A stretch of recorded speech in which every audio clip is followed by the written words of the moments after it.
नमस्कार और स्वागत है। आज हम एक बहुत ही आम लेकिन उतनी ही मुश्किल एकेडमिक चुनौती के बारे में बात करने वाले हैं और वो है रिसर्च सिनॉप्सिस लिखना। हम यहाँ एक नए तरीके को समझने की कोशिश करेंगे जो इस पूरी प्रक्रिया को, आप यकीन नहीं करेंगे, आर्टिफिशियल इंटेलिजेंस की मदद से आसान बनाने का दावा करता है। तो चलिए शुरू करते हैं और देखते हैं कि इसमें क्या खास है। तो किसी भी रिसर्च की यात्रा जब शुरू होती है तो सबसे पहली और सबसे बड़ी रुकावट क्या होती है? असल में ये एक बहुत ही बुनियादी समस्या है जिससे पता है न जाने कितने ही रिसर्चर्स को जूझना पड़ता है। अच्छा, अगर एकेडमिक राइटिंग की बात करें तो वो कौन सी एक चीज़ है जो सबसे ज़्यादा परेशान करती है? ये एक ऐसा सवाल है जो लगभग हर स्टूडेंट और रिसर्चर के मन में आता है और इसका जवाब ज़्यादातर सिनॉप्सिस से ही जाकर जुड़ता है।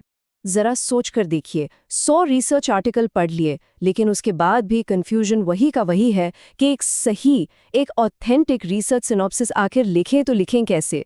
और देखिए, ये सिर्फ कोई कही सुनी बात नहीं है, ये एक असली प्रॉब्लम है जो कई लोगों के रिसर्च के सफ़र को शुरू होने से पहले ही रोक देती है। और इस कन्फ्यूजन के जो नतीजे होते हैं ना, वो काफ़ी सीरियस हो सकते हैं। सबसे पहले तो कीमती वक्त बर्बाद होता है। फिर जो सिनॉप्सिस बनता भी है वो इतना असरदार नहीं होता कि रिसर्च का असली मकसद समझा सके। और सबसे बुरा क्या हो सकता है?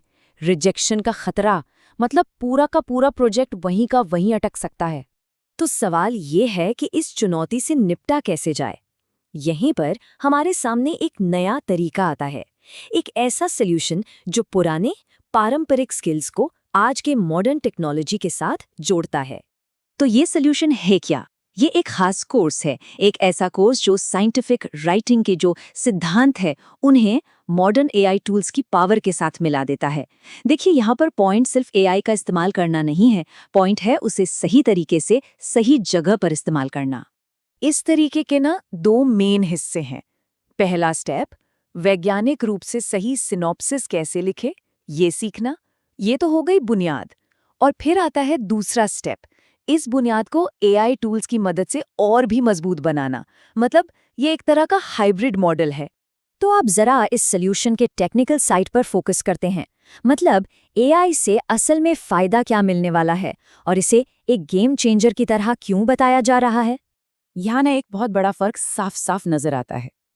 एक तरफ है पुराना तरीका जो कंफ्यूजिंग है और जिसमें बहुत ज्यादा टाइम लगता है, और दूसरी तरफ है एआई की मदद वाला प्रोसेस जो स्ट्रक्चर्ड है और बहुत एफिशिएंट। ये पूरी प्रक्रिया को बदलने का वादा करता है। ठीक है, तो इस नए तरीके को अपनाने से असल में मिलेगा क्या? आइए अब उन फायदों पर एक नजर डालते हैं जिनका दावा किया जा रहा है। सबसे पहला और शायद सबसे जरूरी फायदा, टाइम बचेगा। हम सब जानते हैं कि रिसर्च में समय कितना कीमती होता है। तो अगर ये प्रोसेस तेज हो जाता है तो इसका सीधा मतलब है कि असली रिसर्च पर ज्यादा ध्यान दिया जा सकता है। दूसरा फायदा है कि सिनॉप्सिस ज्यादा इफेक्टिव होगा। मतलब जो रिसर्च का आइडिया है उसे और भी साफ तरीके से और असरदार ढंग से पेश किया जा सकेगा। जाहिर है इससे क्वालिटी तो बेहतर होगी ही। तीसरा फायदा जुड़ा है एक्सेप्टेंस से। मतलब सिनॉप्सिस के मंजूर होने के चांस बढ़ जाएंगे क्योंकि ये एकेडमिक और रिव्यू कमिटियों के जो स्टैंडर्ड होते हैं उनको बेहतर तरीके से पूरा करेगा। एक वेल स्ट्रक्चर्ड और क्लियर सिनॉप्सिस को कौन मना करेगा? और आखिरी वादा कि सिनॉप्सिस ज्यादा वर्केबल यानी ज्यादा प्रैक्टिकल होगा। इसका मतलब यह है कि वो सिर्फ एक डॉक्यूमेंट बनकर नहीं रह जाएगा, बल्कि एक यूजफुल रोड मैप की तरह काम करेगा जो पूरे रिसर्च प्रोजेक्ट को सही दिशा दिखाएगा। तो अगर हम इन सबको एक साथ देखें तो जो मेन वैल्यू प्रोपोजिशन है वो इन 4 पिलर्स पर खड़ा है: ज्यादा एफिशिएंसी, बेहतर क्वालिटी, अच्छा रिसेप्शन और प्रैक्टिकल यूज। मतलब ये एक कंप्लीट पैकेज का वादा है।